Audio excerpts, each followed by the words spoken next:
रवि 9 साल का था, लेकिन उसके पेट में अक्सर भूख सोई रहती थी। एक रात माँ ने रोटी के 2 टुकड़े बनाए, एक पिता के लिए, एक रवि के लिए।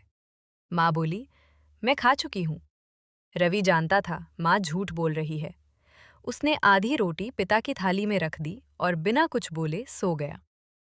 उस रात रवि बहुत देर तक छत की टूटी छत से टपकते पानी को देखता रहा और मन ही मन सोचता, न जाने ये हालात कब सुधरेंगे। अगली सुबह स्कूल में बच्चे टिफिन खोलते। रवि चुपचाप पानी पीकर बैठा रहता। टीचर ने पूछा, रवि, आज फिर टिफिन नहीं लाए? रवि ने सिर झुका लिया। उसके पास जवाब नहीं था। एक दिन रवि स्कूल से जल्दी घर आ गया। दरवाजे के बाहर से उसने माँ की आवाज़ सुनी। मकान मालिक गुस्से में बोला, इस महीने भी किराया नहीं है? अगर अगले हफ्ते पैसे नहीं मिले तो घर खाली कर दो। माँ ने हाथ जोड़ते हुए कहा, बस थोड़ा समय दे दीजिए, मेरा बच्चा छोटा है। रवि बाहर ही खड़ा रहा, वो अंदर नहीं गया, क्योंकि उसने पहली बार अपनी माँ को झुका हुआ देखा था। अगले दिन स्कूल में रवि के जूते पूरी तरह फट चुके थे। बारिश में पानी अंदर भर जाता था। स्कूल में पीटी के समय सब दौड़ रहे थे। रवि किनारे खड़ा था। टीचर ने डांटा, दौड़ो। रवि धीरे से बोला, मैडम, जूते। मैडम चुप हो गईं और रवि की आंखें जमीन पर झुक गईं। एक दिन स्कूल से लौटते वक्त उसे रास्ते में एक पुरानी घड़ी मिली।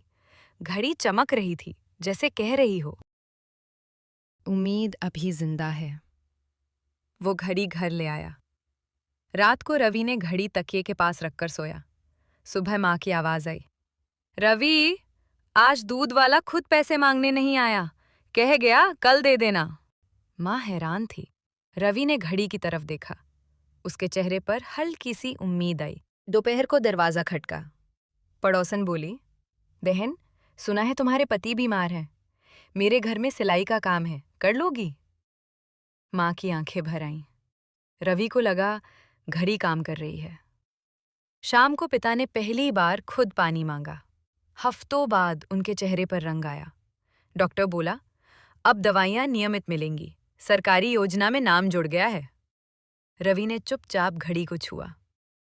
चूल्हे पर 3 रोटियां, माँ के चेहरे पर थकी हुई लेकिन सच्ची मुस्कान। रवि के हाथ में पहली बार पूरा टिफिन पिता का बिस्तर से उठकर खिड़की तक आना। सब कुछ अचानक नहीं, पर लगातार बेहतर। रवि अकेले में बोला, अगर ये घड़ी है तो मुझे कुछ करने की जरूरत ही क्या है? वो पढ़ाई छोड़ देता है, बस घड़ी पर भरोसा करने लगता है। सुबह स्कूल जाने का समय था। माँ ने आवाज लगाई, रवि, देर हो रही है। रवि ने करवट बदल लिया। सुबह स्कूल की घंटी दूर से सुनाई दे रही थी। माँ ने आवाज लगाई, रवि, देर हो रही है। रवि करवट बदलकर बोला, आज नहीं जाऊंगा माँ, घड़ी है ना, सब संभाल लेगी। कॉपी किताबें धूल खाती रहीं। रवि पहली बार बिना डर के सो गया। माँ सिलाई कर रही थी। सुई उंगली में चुभ गई। माँ ने देखा रवि बाहर खेल रहा है। वो कुछ बोली नहीं, बस चुपचाप खून पोंछ लिया। उसकी खामोशी सबसे ज्यादा चुभने वाली थी। रवि पहले अखबार बांटता था, अब वो बिस्तर पर पड़ा घड़ी को घुमाता रहता। वो खुद से बोला, जब जादू है तो मेहनत क्यों? एक रात पिता को तेज सांसें आने लगी। माँ घबराकर बोली, रवि, दवा। रवि ने घड़ी उठाई। वो बंद थी। कोई रोशनी नहीं, कोई टिक टिक नहीं। वो घबरा गया। रवि बार आईने के सामने खड़ा हुआ। उसे अपना ही चेहरा अजनबी लगा। वो फुसफुसाया, मैं बदल गया हूं। उसकी आंखों से आंसू गिर पड़े। माँ ने कांपती आवाज में कहा, बेटा, जादू खत्म हो जाता है, पर आदतें रह जाती हैं। वो वाक्य रवि के अंदर तक उतर गया। रवि ने घड़ी अलमारी में रख दी। पहली बार उसने खुद कहा, अब सब मैं करूंगा। बेटा, जादू चीजों में नहीं, इंसान की मेहनत में होता है। रवि रो पड़ता है। मुझसे गलती हो गई माँ, अब मैं खुद कोशिश करूंगा। माँ, आज से मैं स्कूल जाऊंगा। और आपकी मदद भी करूंगा। माँ मुस्कुराती है। रवि घड़ी अलमारी में रखता है। जादू घड़ी में नहीं था, हमारी कोशिश में था। इस कहानी की सीख ये है कि गरीबी सबसे ज्यादा तब दर्द देती है जब इंसान उम्मीद छोड़ देता है। रवि को लगा कि कोई जादू उसकी जिंदगी बदल देगा, लेकिन जादू ने उसे सिर्फ रास्ता दिखाया। चलना उसे खुद पड़ा।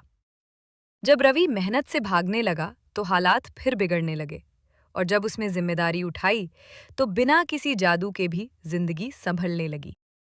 जादू चीजों में नहीं होता, जादू इंसान की मेहनत, सोच और हिम्मत में होता है। जो बच्चा आज हालात से हार मान ले, वो कल भी वहीं खड़ा रहेगा। लेकिन जो बच्चा मुश्किलों के बीच खड़ा होकर कोशिश करता है, वही अपनी तकदीर बदलता है। यही असली सीख है। मेहनत ही सबसे बड़ा जादू है।